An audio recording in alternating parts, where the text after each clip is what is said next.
Hello, my juicy co-creators. Lilou here. I am in Idra, on the beautiful island of Idra in Greece, thanks to a co-creator called Mimi, with one of those Greek last names that I couldn't pronounce, that invited me here for several years. She's been watching my video blogs and interviews, and have wanted me to be here. So I'm spending about 2 weeks here on this beautiful island on holidays, but I couldn't help it to do some video blogs from here. It is so beautiful. It is such a special place, south of Athens. I check every day my emails, and I received this email from Bangkok, from Thailand, with several questions, and I wanted to answer these questions via video blog because those are recurring questions, or I think could give answers to some of you that might have the similar questions in your own life. So I'm going to read from my email, and the first question was, what was the moment in life that made you interested in spirituality? Was there a aha moment where everything changed, or was there an evolution, or was it more an evolution you had? It was more of an evolution. What made me interested in it is definitely, like a lot of people, not finding answers to current problems, challenges. I lost my job, then I found myself with no more money after that, having to go back to my parents at 32. That definitely, really, little by little, I went from personal development, like asking myself questions about how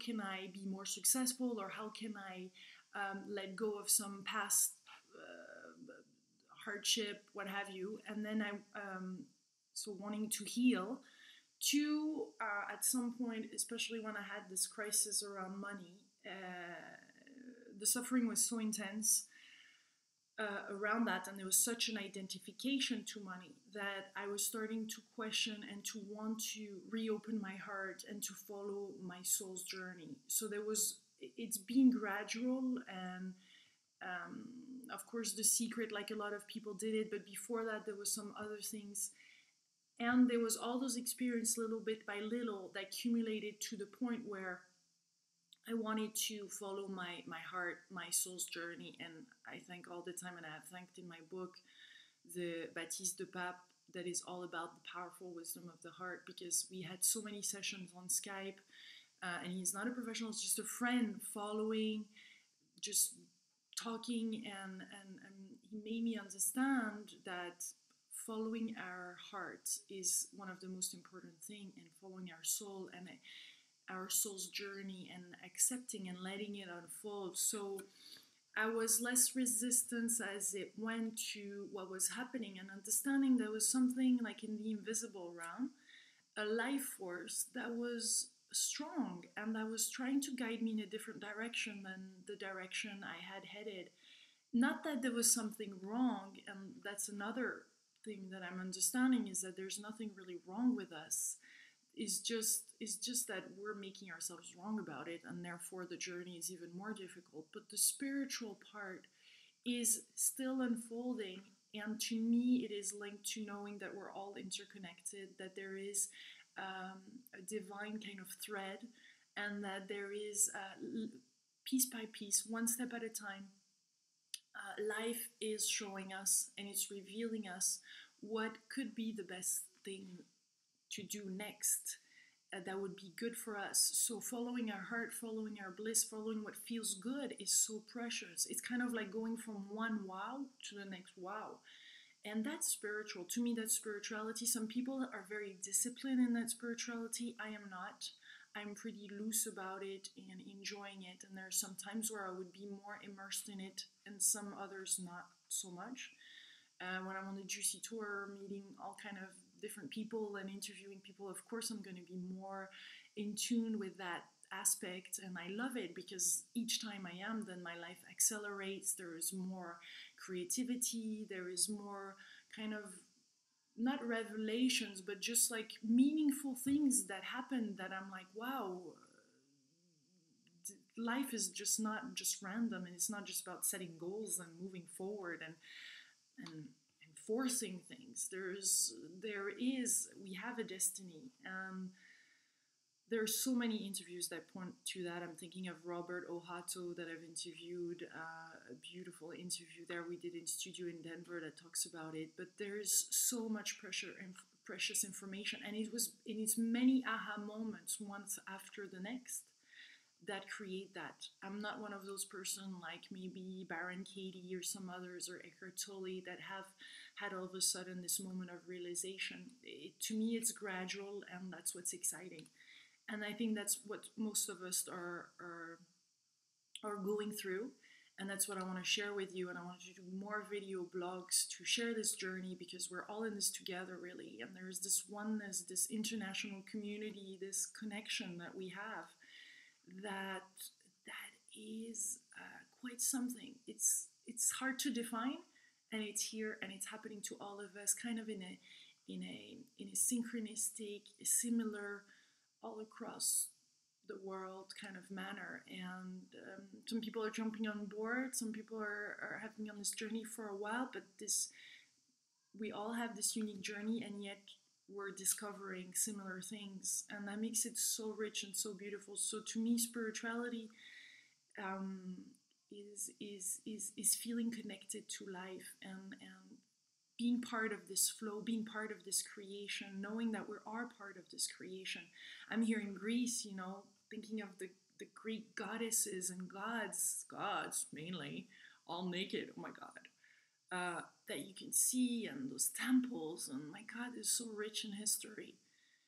It's so rich, and it's time for us to reveal this divinity within us and realize that we are that as well.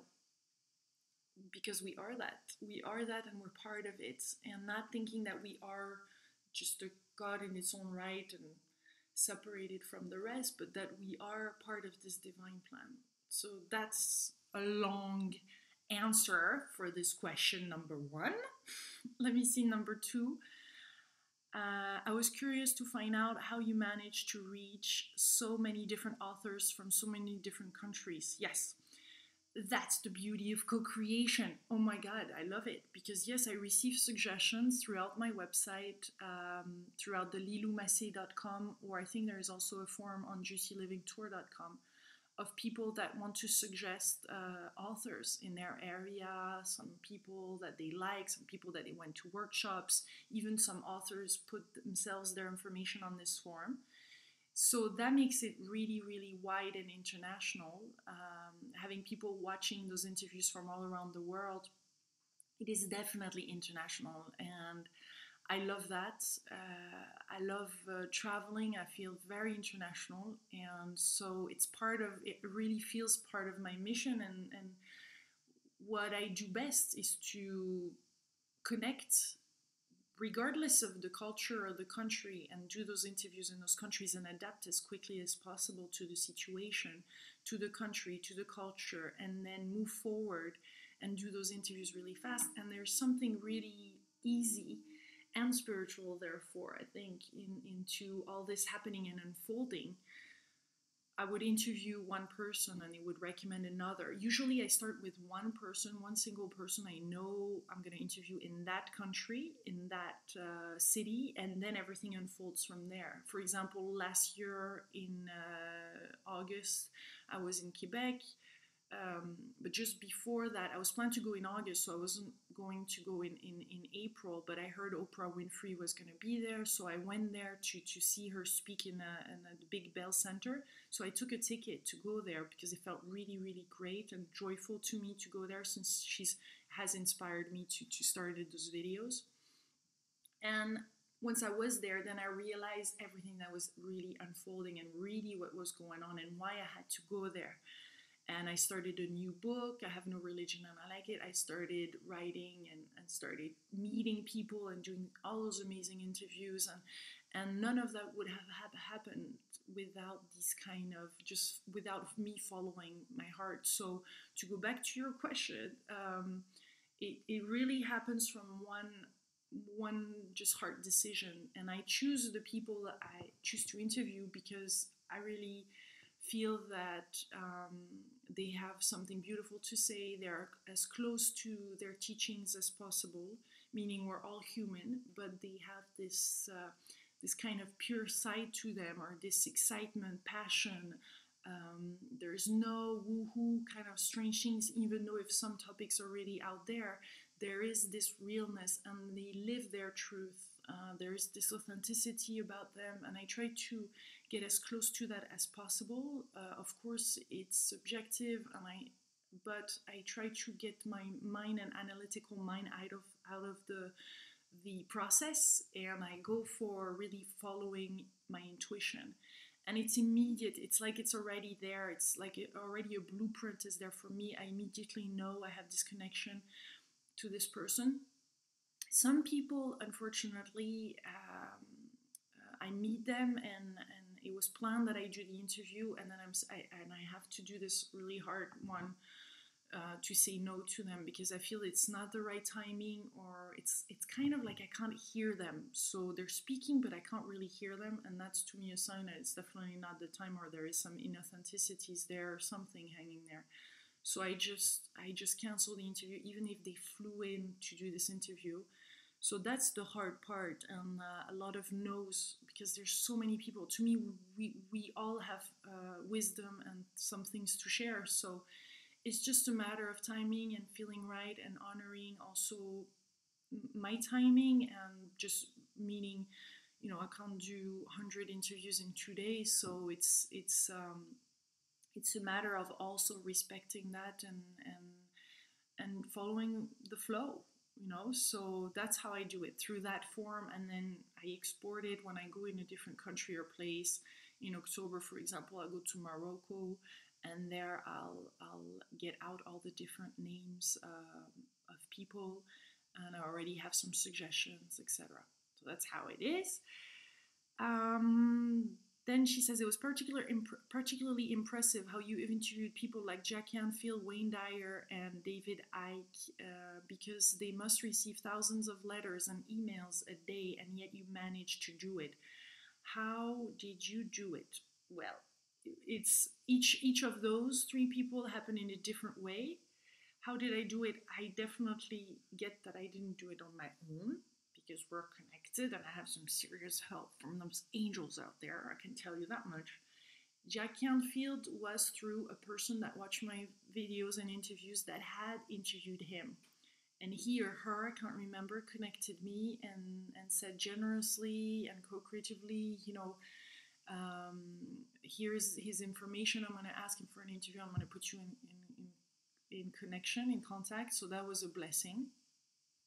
Wayne Dyer, it was because, Wayne Dyer is one of my original inspiration, even further than Oprah. The reason why I started to travel with the camera is because in 2004, I went to Maui by myself for the first time, and I wanted to meet, my intention was to meet Wayne Dyer, and I met him. He was there on the island. I saw him at Unity Church, then I made connection really easily with a friend of his, and then with his kids, and then the next thing you know is that I had a meeting. This friend brought him over to his apartment, so Wayne Dyer came, and then I didn't have at the time any projects, and I wasn't doing video blogs or any of that at the time, because I started in March 2006, so that was, I felt like, oh my God, I have the opportunity, I have the chance to meet this person. Not everybody has the chance to meet Wayne Dyer in person, and here I am, I could have done something, our video. So I think that's really, truly something that started triggering this whole idea of the Juicy Tour and the interviews. But the moment I interviewed him was in 2011, so a long time later.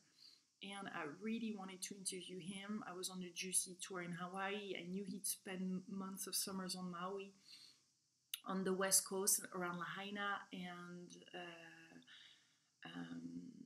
I was able, I heard that some people were shooting a movie and he might be in it. His daughter was there around, and she was also interviewed, Serena Dyer.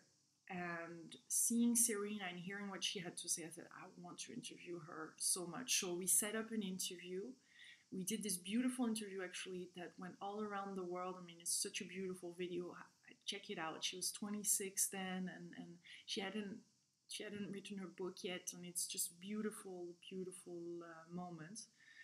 And at the end of this interview, I was really, really tempted to ask her if she could put me in touch with her dad. But I thought, this is not fair, because this lady is, it was so good, and she's just a whole person. I'm not gonna ask her now.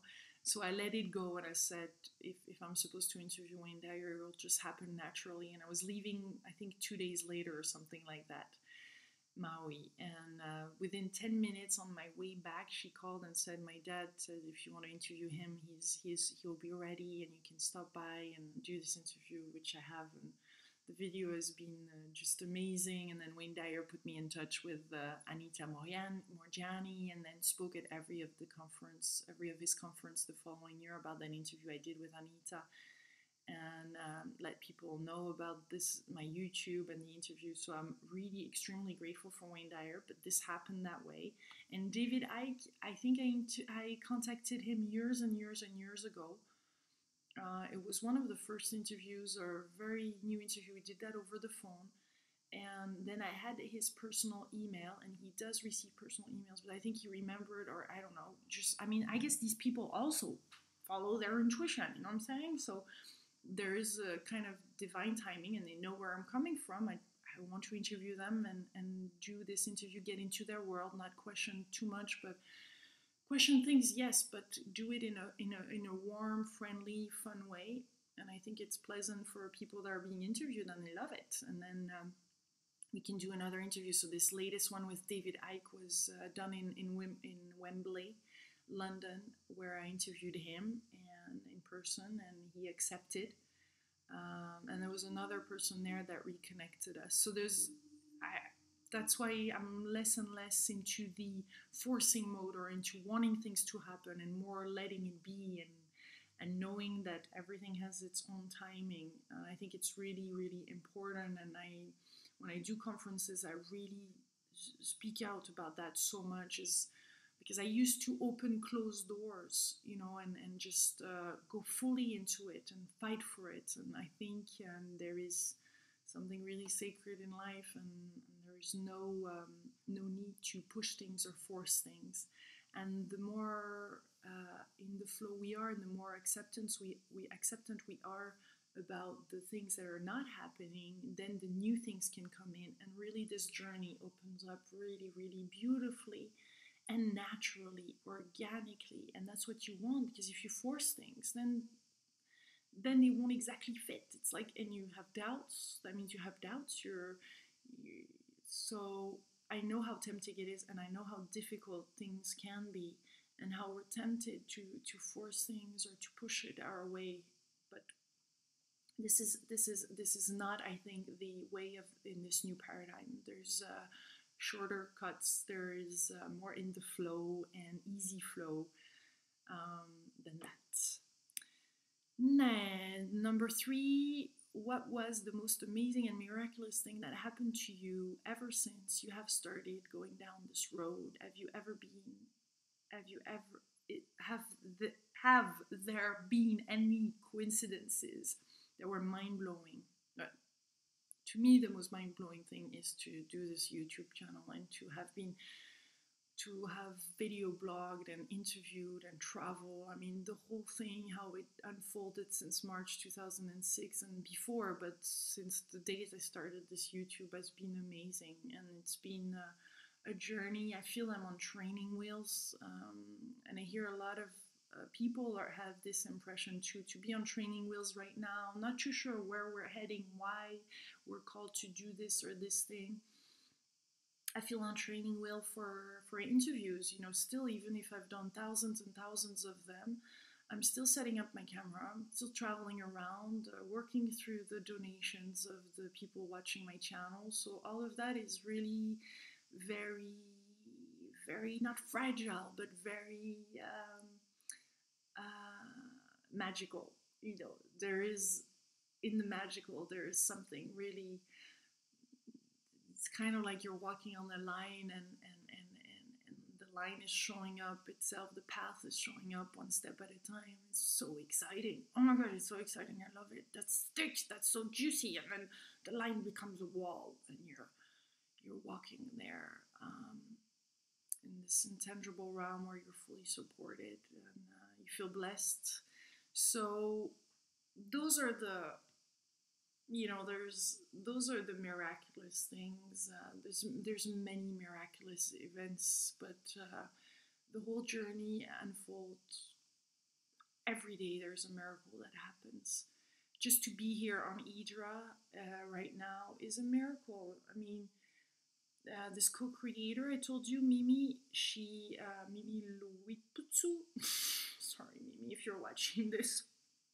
I'll put her link actually under this video also of her beautiful place that she lended us for free, because she's been watching my videos for several years, and she said, next time, one day you come to Greece, you have to go to Idra. It's a special island where there's no cars, only donkeys, and it's really, really beautiful. Oh my God, is this beautiful. It's one of the most beautiful things I've seen. Actually, I'm gonna do a little video just on Idra itself and the top 10 things to do here, because this is wow.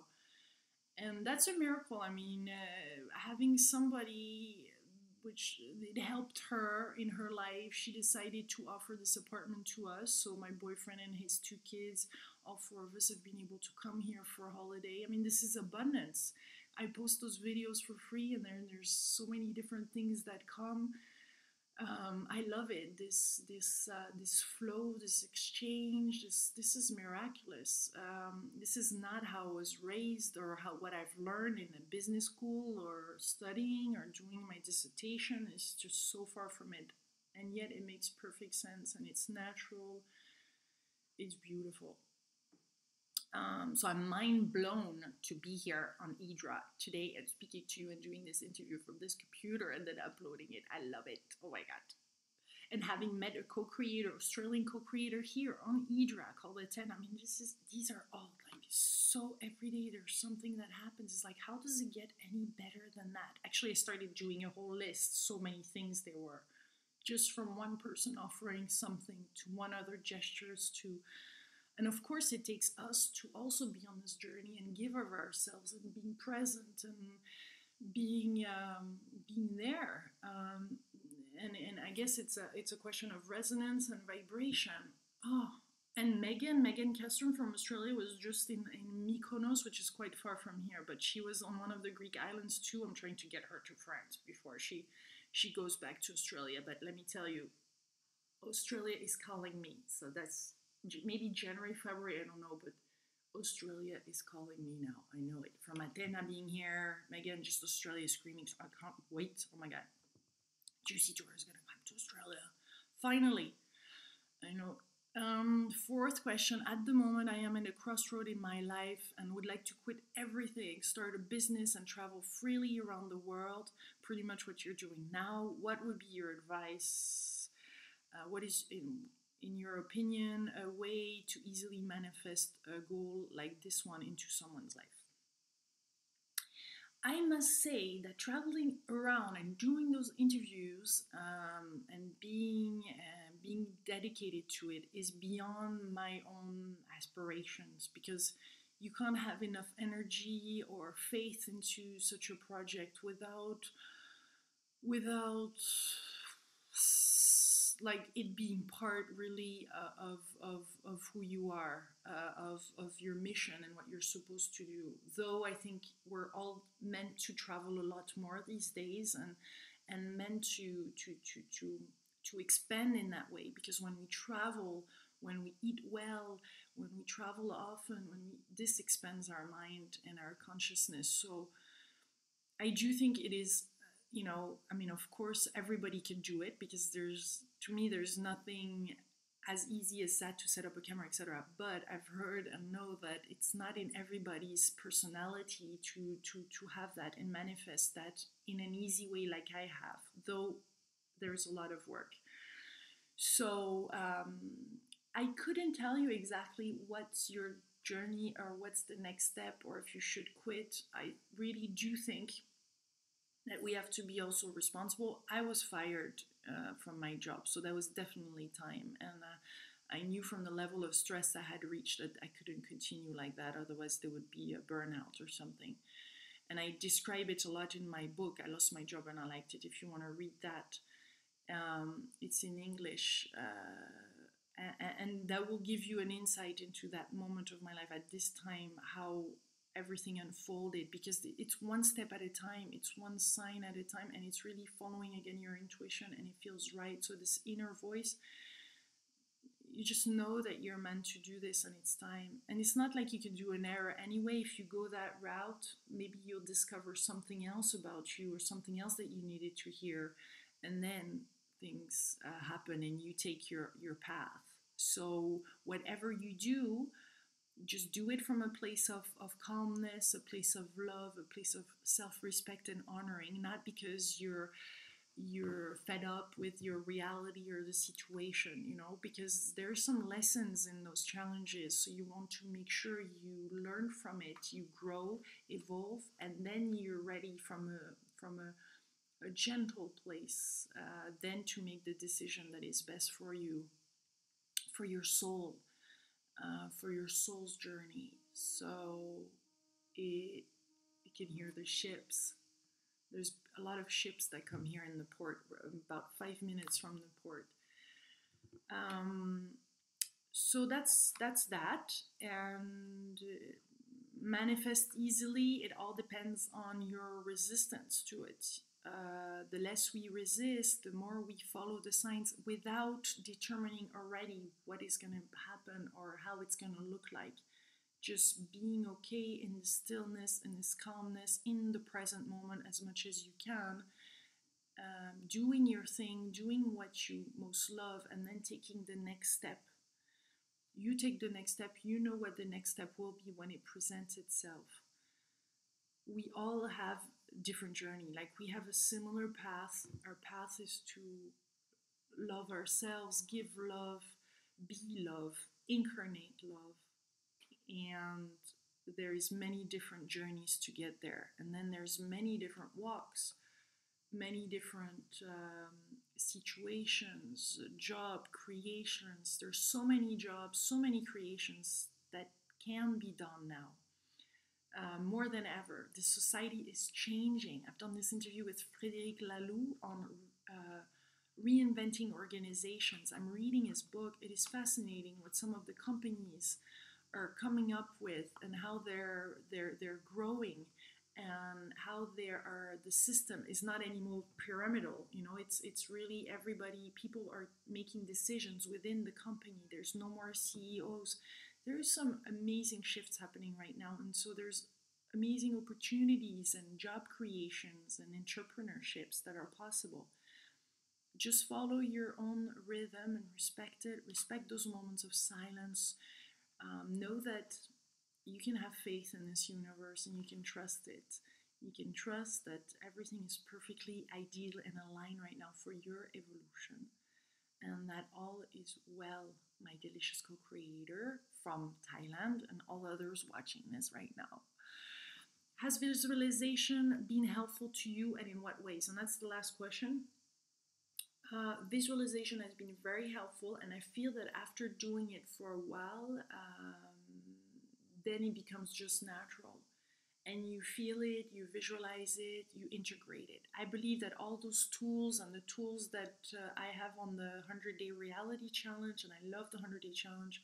I'm participating right now in my 28th season, and there's meditation you can take on, or you can take on reading books, seminars, visualization, gratitude journal, all of that. All of those things are wonderful, and then it's time for us to then integrate it and just do it naturally, because it becomes a habit. So we do it without thinking, and we adapt it to really what we need instead of what some other people tell us to do. It's more us making the decision or knowing, and it being part of our life. And it's okay to have moments where we're more on it than others. So visualization has been really helpful at the beginning, more at the beginning. Now I'm seeing it. Of course, if I practice it or go back into it, it brings some new things. That's why I love the 100-Day Challenge, or receiving questions like this, because it reminds me of its power and its beauty. So it has helped me to gain clarity. It helps to gain clarity and to get into the feeling of things, and to know that you're worth it, and to prepare yourself for this beautiful life that you're attracting right now. I send you much, much love from beautiful Idra Island in Greece. Big, big kisses. Have a beautiful, amazing